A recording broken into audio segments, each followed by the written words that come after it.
தன்னுள் மறைந்திருக்கும் குணங்களையும் சக்திகளையும் இறை நினைவால் வெளிப்படுத்தி தனக்கும் பிறருக்கும் நன்மை செய்து தன் பிறவிப் பயனை பூரணமாய் அடைந்து மகிழும் நேயர்கள் அனைவருக்கும் எங்கள் அன்பும் பணிவும் நிறைந்த வணக்கங்கள்.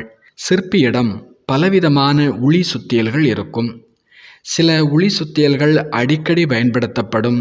சில சிறு உளி சுத்தியல்கள் எப்பொழுதாவது மட்டும் மிக நுணுக்கமான அலங்கார வேலைகளுக்காக பயன்படுத்தப்படும்.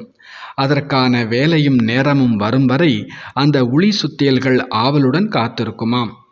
நாம் எப்பொழுது பயன்படப் போகின்றோம், நமது ஆற்றல் திறமை எப்பொழுது வெளிப்படும், நமது பிறவி பயனை நாம் எப்பொழுது அடையப் போகின்றோம் என ஆவலுடன் காத்திருக்குமாம்.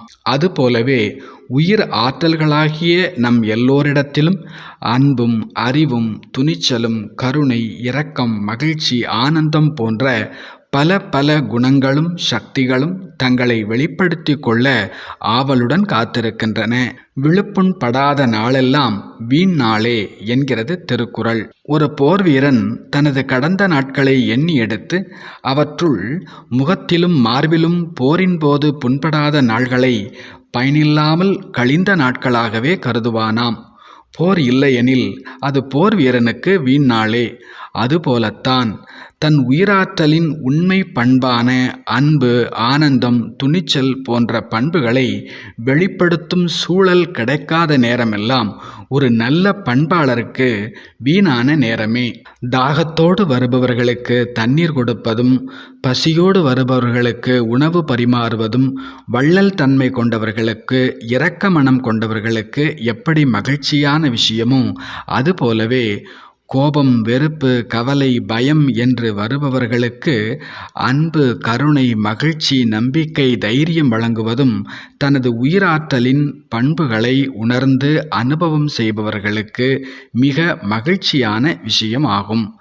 நாம் எதை பிரச்சனை என்று நினைக்கின்றோமோ உண்மையில் அது நம் உயிர் பண்புகளான நற்குணங்களை வெளிப்படுத்தி உதவி மகிழ கிடைத்திருக்கும் ஒரு மிகச்சிறந்த வாய்ப்பே ஆகும்.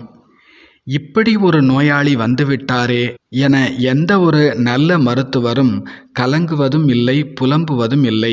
மாறாக நான் படித்த படிப்பு பிறருக்கு உதவ ஒரு வாய்ப்பை தந்துள்ளதே என்று நன்றி நிறைந்தவராக மகிழ்ந்து சிகிச்சையளிப்பார்.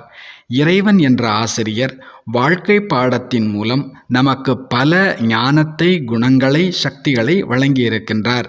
அதை பயன்படுத்தி வாழ்வில் பல வெற்றிகளையும் பலரின் ஆசீர்வாதங்களையும் பெறுவதற்கு பல வாய்ப்புகளையும் வழங்குகின்றார்.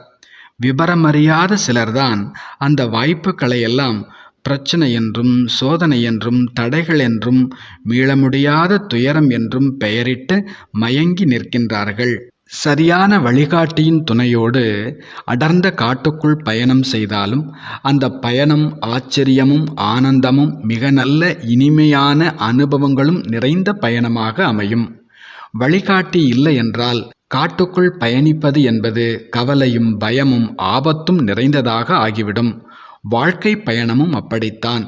தன்னை நற்பண்புகள் நிறைந்த உயிராற்றலாய் உணர்ந்து குணங்கள் மற்றும் சக்திகளின் கடலாக விளங்கும் இறை தந்தையோடு புத்தி தொடர்பை சதா இணைத்து வைத்திருந்தால் வாழ்வின் ஒவ்வொரு காட்சியும் எல்லையில்லாத ஆனந்தத்தை தரும் மிக நல்ல வாய்ப்பாய் அமையும். இங்கு என்ன நடக்கின்றது ஏன் நடக்கின்றது என்பதற்கு பதிலாக நான் யார் நான் யாரோடு இருக்கின்றேன் சர்வசக்தி நிறைந்த இறைவன் என் வாழ்க்கை துணையல்லவா என்ற ஆனந்தத்தில் மூழ்கியிருப்போம்.